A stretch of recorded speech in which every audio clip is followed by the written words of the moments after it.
মহান সৃষ্টিকর্তা হয়তোবা এই সালামকে এই মুহূর্তে উপরে ওঠাবেন না, কারণ বর্তমানে মানুষজন ভালোই আমাকে সাপোর্ট করত, অনেক ভালোবাসত, কিন্তু হয়তোবা মহান আল্লাহ পাক আমাকে এইভাবে বড় করতে চান না। যতটুকু বিশ্বাস, তা না হলে কেন আমার মোবাইল ফোনটা এই মুহূর্তে নষ্ট হবে?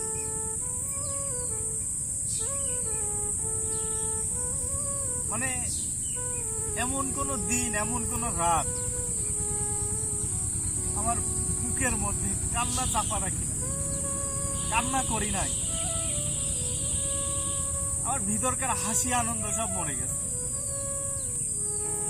কপালে যা ছিল আস্তে আস্তে মেনে নিচ্ছি, তারপরও মাঝে মধ্যে খুব বাজে চিন্তা আসে।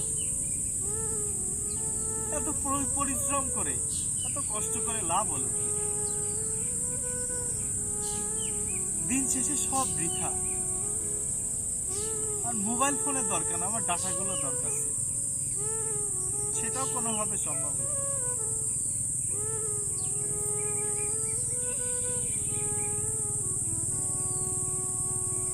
সবার কাছে আমি আন্তরিকভাবে দুঃখিত।